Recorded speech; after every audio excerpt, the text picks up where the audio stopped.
मिस्त्री का घर। तुम्हें कितनी बार बताया है कि मेरे तैयार होने से पहले मेरा नाश्ता तैयार हो जाना चाहिए। शादी के 25 सालों में भी मुझे क्यों बार बार एक ही बात बतानी पड़ती है। लता, तुम्हें क्या है? तुम तो आराम से घर पर रहती, मुझे तो काम पर जाना पड़ता है। तुम तो हमेशा बेवकूफ़ों जैसी हरकत करती हो। अगर तुम यह जानबूझकर करती हो तो याद रखना, मुझसे बुरा कोई नहीं होगा।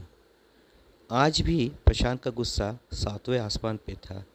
अपना गुस्सा उतारते हुए गीला तौलिया कुर्सी पर फेंकते हुए प्रशांत गुस्से से लता की तरफ देखने लगा। लता के लिए प्रशांत का गुस्सा कोई नई बात नहीं थी। वह महीने में 3-4 बार ऐसे ही लता पर बरस पड़ता था।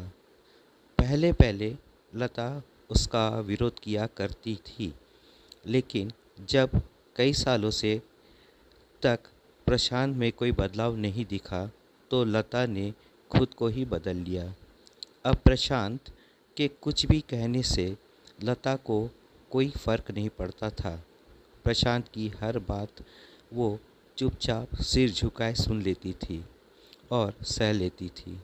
शादी के पहले 5 साल तक लता ने पूरी कोशिश की थी कि प्रशांत को बदला जाए, लेकिन उसका गुस्सा करना और बाद में लता को भला बुरा कहना, यह मानो जैसे उसकी आदत सी बन गई थी।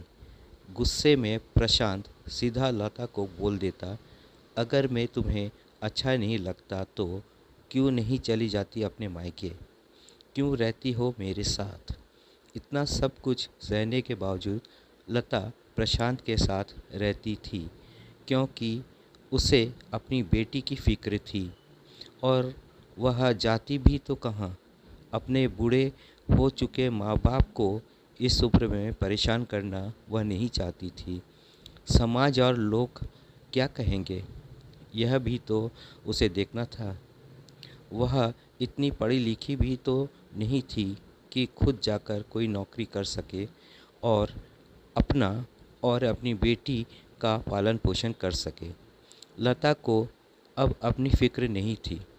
उसको फ़िक्र थी तो बस अपनी शादी लायक हो रही बेटी की।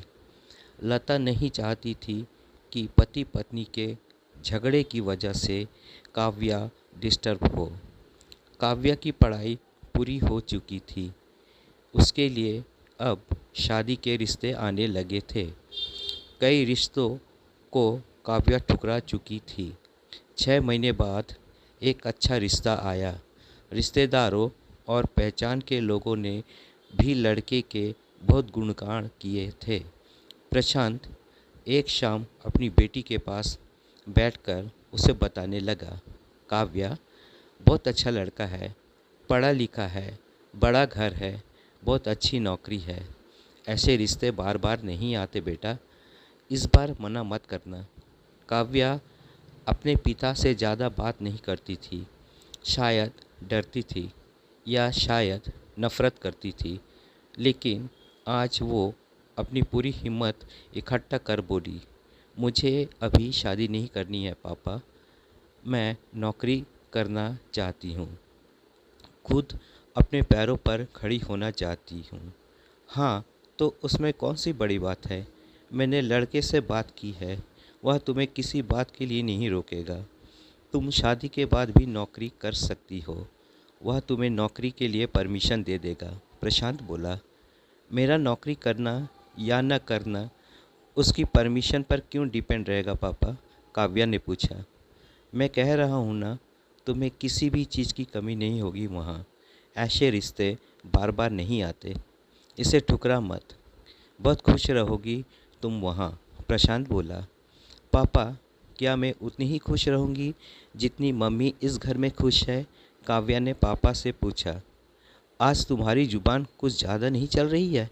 प्रशांत गुस्से में आंखें बड़ी करते हुए बोला, पापा मुझे शादी ही नहीं करनी है, क्योंकि शादी के बाद अगर वह लड़का आपके जैसा निकला तो मैं क्या करूँगी?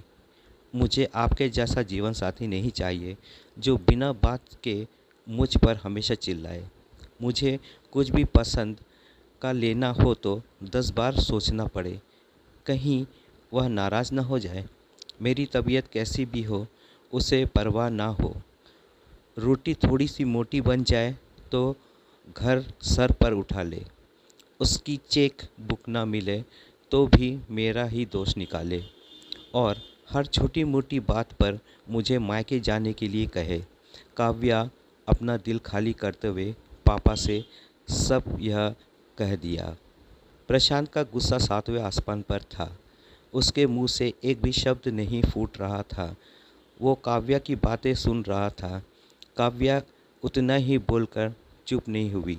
आज पहली बार वह अपने पापा के सामने इतना कुछ बोल रही थी।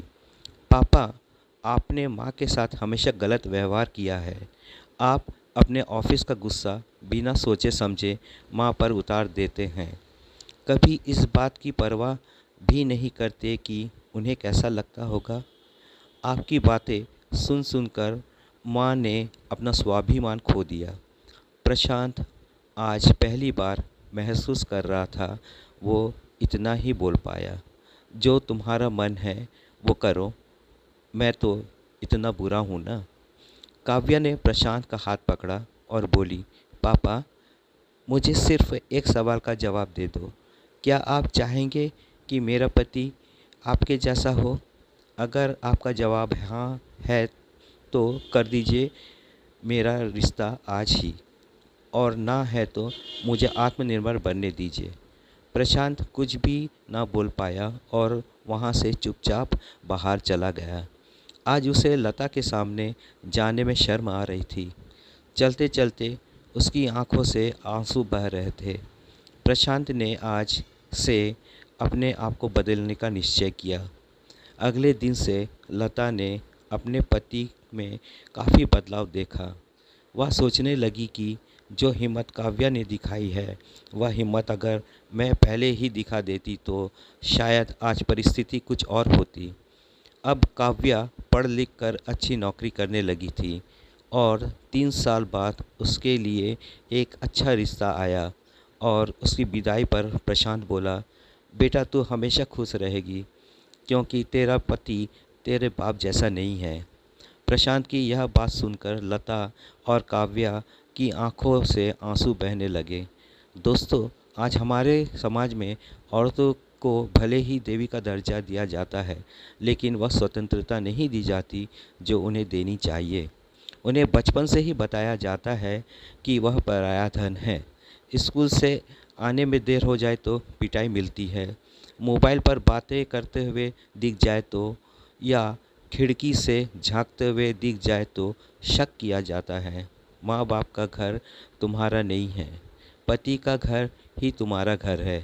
जीवन भर यह बातें बता बता कर उन्हें ससुराल भेज दिया जाता है और एक दिन किसी छोटे मोटे झगड़े में ससुराल वालों से उन्हें सुनना पड़ता है कि इस घर को छोड़ दो और मायके चली जाओ। अब आप ही बताओ दोस्तों, ऐसी स्त्रियों का सच्चा घर कौन सा है? आखिरकार वह किस घर को अपना कहे? दोस्तों, ये थी आज की कहानी।